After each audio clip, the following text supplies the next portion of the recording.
또한 광주시도 일반시였는데, 전라남도 광주시였는데, 이 광주시가 여러 가지 여건에 불비함에도 불구하고, 법적 자격이라든가 여건에 불비함에도 불구하고 승격을 시켜서 우리는 모두가 광주시청 앞에서부터 그냥 딱 그 지금 사진을 검색해보면 나옵니다.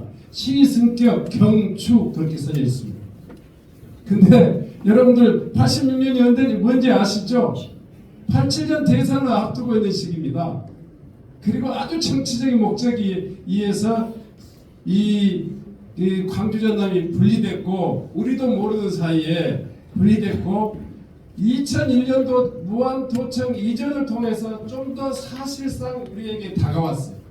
그때 처음으로 저희들은 95년도 지방선거 이후에 광주 전남 도청 소재 제한 논의가 약간 있었고, 민주당 주도의 도청 이전 때문에 이게 이제 영원히 시와 도가 분리되는 거 아니냐 하는 두려움과, 또 시도 간의 통합력의 어떤 그 약화 뭐 이런 등등이 그런 것이 있었습니다. 우리 광주시는, 광주 직할시의 성격 배경은 그런 의도가 있다. 우연히 인터넷에서 검색하다가 나온 자료인데, 이 군사정권의 광주 직할시 성격 검토 문건이 하나 있어서 보면 거기에 정치적 의도가 쫙 나와 있어요. 여건이 미흡함에도 불구하고 호남 지역의 특수성을 감안할 때 이렇게 이야기를 합니다. 그러면 그 이후에 우리는 어떻게 대응했는가? 사실은 여러 차례 몇 차례의 이 시도 통합에 대한 논의는 있었습니다. 사실 제가 시도 통합이라고 저렇게 이야기하기도 좀 부끄러울 만큼 그런 논의가 있었어요. 그래서 변죽만 울린 정치권의 시도 통합 이렇게 이야기했는데, 사실 시도 통합은 자연스럽게 우리 도민들에게 야 이렇게 가도 되는 거냐 뿐만 아니라 이 시도가 분리되면서 이 경축 불안카드는 내버렸는데 우리가 생활하기엔 대단히 불편했어요. 그리고 각종 현안이 계속 이렇게 갈등이 막 생기면서 그런 이야기가 자연스럽게 나왔는데, 가장 첫 번째로 나온 이야기가 95년도 민선 1기의 시도 통합에 대한 논의, 그리고 무산, 이게 허경관 지사 시기 4년 동안 있었던 이 논의입니다. 사실상 저는 그때 전남 도의원이기 때문에 저 논의를 쭉 압니다. 사실 제가 그때도 우리 정치권은 진지하게 시도민들의 고민을 고민하지 못했어요. 시도 통합에 대한 요구가 있으니까 마지못해서 했고, 도청 이전을 하기 위한 변죽으로 했습니다. 그래서 도청 이전과 시도 통합이 불가능하니까 이제 도청 이전 해야지 하고 가는 명분으로 시도 통합을 논의했던 대단히 비겁한 시도 통합 논의가 있었습니다. 그렇게 평가하는 것은 제 주관적인 이야기니까 좀 달리 생각하실 수도 있겠습니다.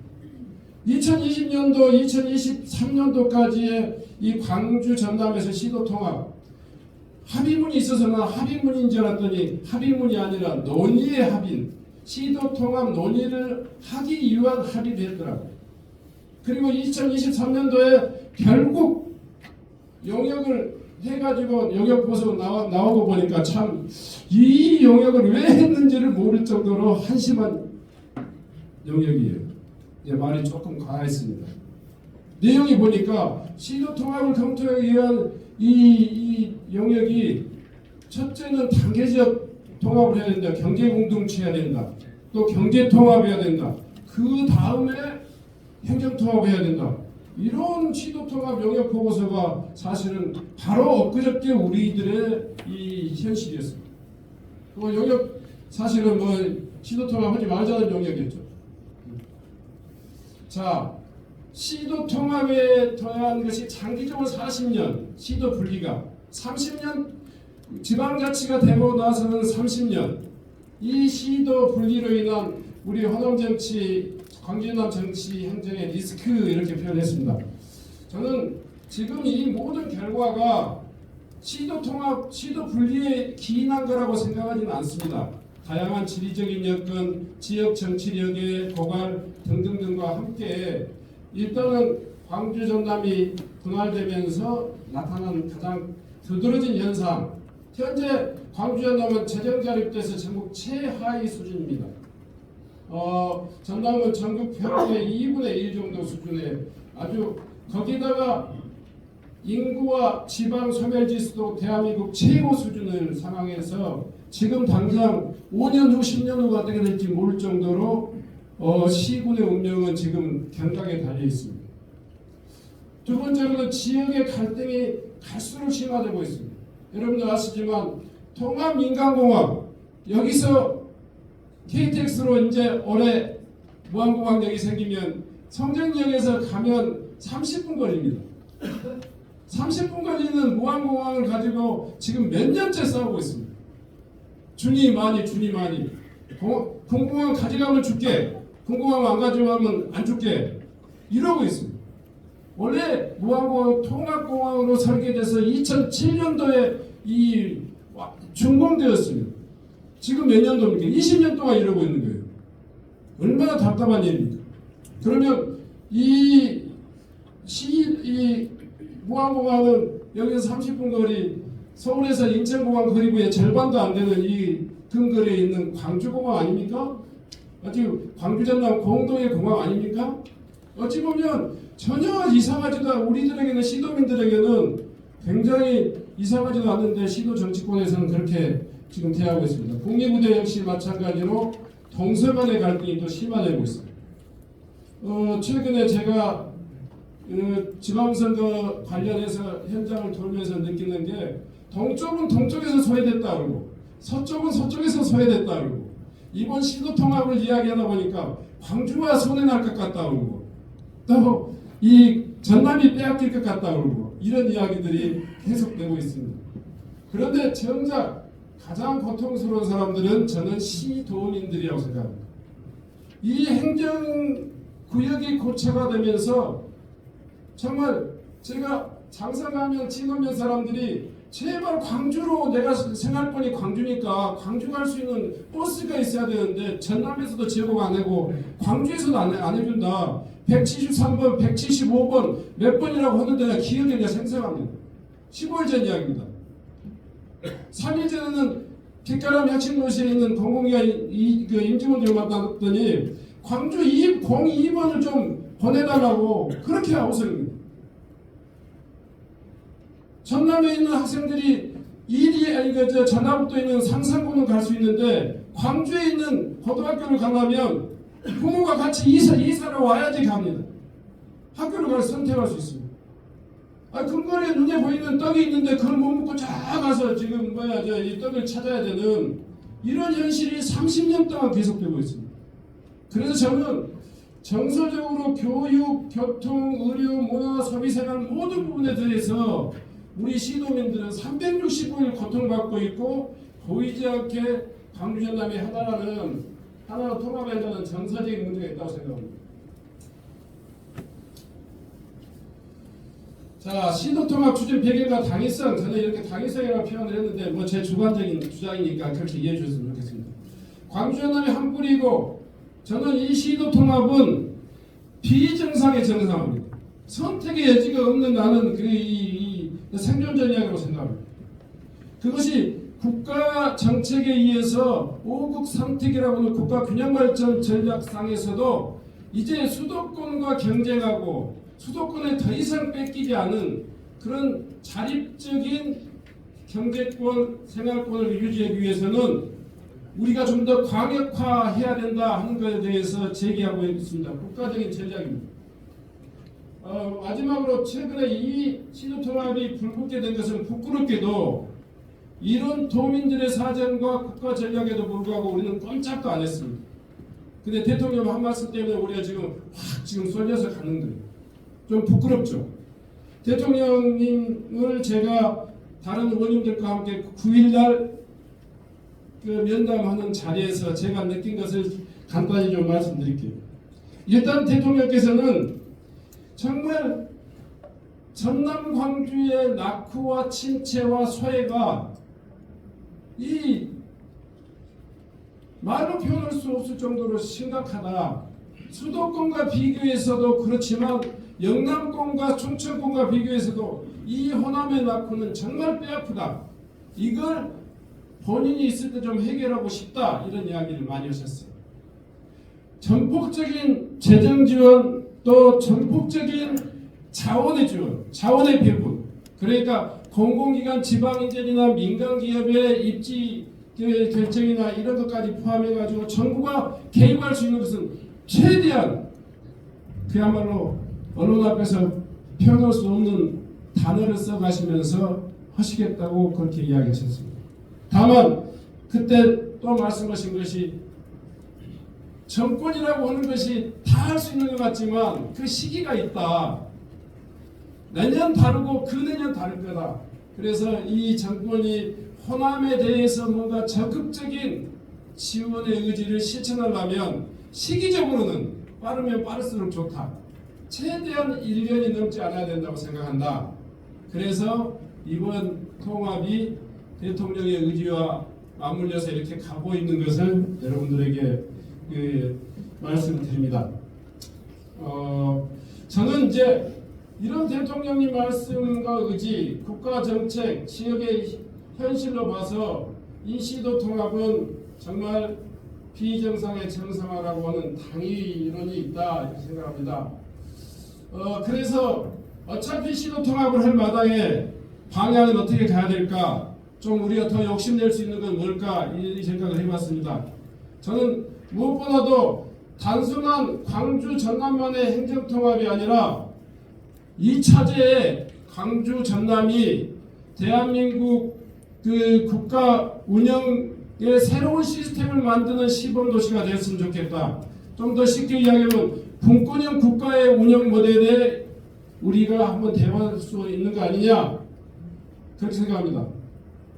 두 번째로는 그 이야기의 일부가 나왔습니다. 서울특별시 수준의 위상을 갖는 지위를 갖는 그런 특별시 형태로 했으면 좋겠다 하는 것이 현재의 전남도와 광주시가 합의하고 있는 내용인 것 같습니다. 중앙정부도 거기에 대해서 반대하지 않습니다. 저는 거기에다가 제주특별자치도 법에 있는 그런 권한의 대폭적인 이양, 완전한 자치정부, 대통령이 요즘 지방자치단체를 자치단체라 부르지 말고 지방정부라고 부르자고 이렇게 어떤 이 영상을 보니까 그렇게 말씀하시더라고요. 자치권을 갖는 지방정부. 그래서 그런 정부를 우리가 한번 꿈꿔봤으면 좋겠다. 그 제주특별자치도법을 보면 제가 한번 읽어드릴게요. 그렇게 돼 있죠?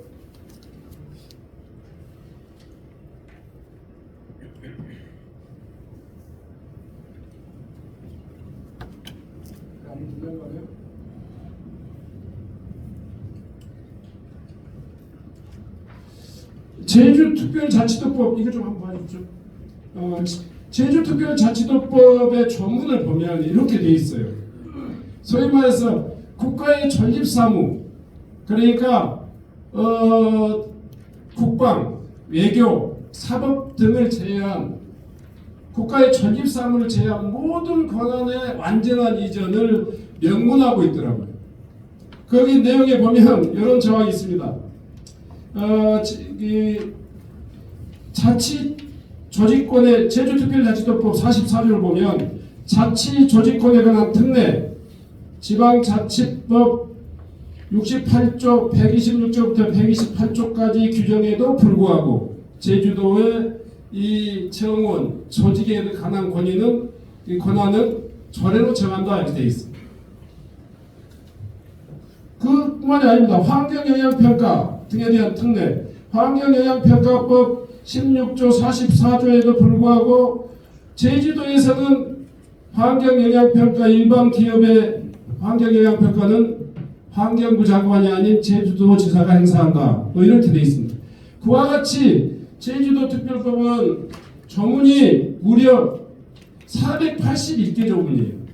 그리고 1600개 조항으로 나와 있습니다. 그만큼 자세하게 이렇게 규정되어 있는데 저는 그와 같은 특별자치도 대한민국의 최초의 온전한 그 특별자치도를 한번 지향해보자 이렇게 말씀드리고 싶습니다. 그렇지. 네 번째로는 도시 지역인 광주와 전남이 통합하기 때문에 우려되는 부분 중에 하나입니다. 도시와 농촌이 함께 발전할 수 있는 도농통합형 지방정부가 됐으면 좋겠다. 이렇게 생각해 봤습니다. 합의 원칙과 시도통합특별법의 내용, 내용은 아까 이야기했으니까 그냥 우리 이민영 교수님이 쭉 이야기했으니까 권한에 의한 등등등 냅두고요. 우선 시기적으로 선통합 후보안, 제주특별자치도법과 같은 법을 만들려면 사실 시간적으로 엄청나게 쫓길 겁니다. 불가능할 겁니다. 그래서 선특별법 이후에 후칙조항에 의해서 이런 이 권한의 이양을 좀 보완하자 이렇게 생각하고 있습니다. 두 번째로는 각종 불이익의 배제, 상투적인 이야기지만 기존에 누리는 이익을 보장할 수 있도록 하자. 또 권한 이야기는 굳이 시도에서 열심히 지금 찾고 있고 연구하고 있으니까요. 그렇게 좀 정리하도록 하겠습니다. 마지막으로 법적 요건 시도통합 추진 절차는 최소한 대통령과 또 저희들이 법적 요건으로 보면 지방의 의견 수렴 또는 주민투표라고 했는데 주민투표 방식이라고 하는 것을 많은 분들이 이야기합니다. 충분한 수기와 또 의견 수렴을 거쳐서 이 결정돼야 된다 하는 원칙에 대해서는 적극적으로 동의합니다. 다만 현재 지금 이 절차가 이 스케줄이 주민투표의 법적인 요건은 이 공고 후에 7일 발의 이후에 7일간 7일 이내에 이 해가지고 20일 동안 이 준비를 하고 이런 시간이 있습니다. 최소한 한 달 이상 더 걸리는 그런 법적 시한 그리고 또 가결될 요건 이런 것이 있고 두 번째로는 국회의 법안 심사 의결 기간이라고 하는 게 요즘 국회의 특수성 때문에 법 하나 통과해서 되는 시간이 그렇게 만만치 않습니다. 아주 어렵습니다. 세 번째 지방선거의 일정이 박두에 있습니다.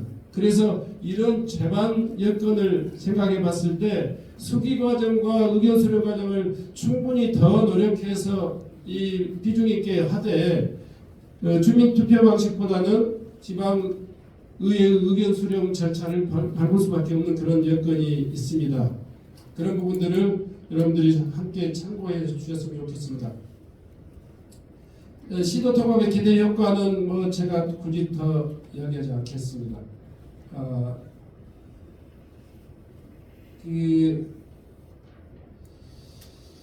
남은 문제가 있습니다. 이제 워낙 바삐 서두르다 보니까 주민 여러분들께서 도시도민 여러분들께서 많이 걱정하시는 몇 가지가 있는데 그런 문제들까지 다 덮어두고 가자 이렇게 하기에는 대단히 위험스럽다. 그래서 남는 문제 몇 가지만 그냥 거론하고 넘어가겠습니다. 우선 초창기에 이 광주시가 일반 시도 아니고 구청 자치로 이렇게 바뀌면서 광주의 정체성을 어떻게 보완할 거냐 하는 문제하고 이 광역시 행정이 특별시 행정으로 가면서 자치구의 자치권이 어디까지 보완될 거냐 이런 혼란이 예상됩니다. 그 부분에 대해서 충분히 더 검토하고 또 의논을 해야지 시민 여러분들께 더 혼란이 없을 것 같다 이런 생각이 듭니다. 두 번째로는 걱정되는 게 장기적으로는 광주 쏠림 현상과 농촌 지역의 소외가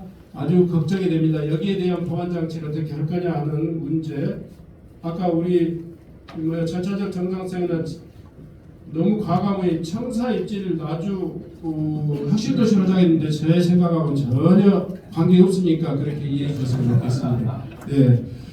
대통령님과 우리 특별법을 준비하는 대부분의 지금 큰 흐름은 일단 광주시청과 전남도청을 함께 사용하는 그런 방안으로 하자 이렇게 이야기하고 있습니다. 아무튼 유일한 길이라고 하지만 시도통합이 목표일 수는 없습니다.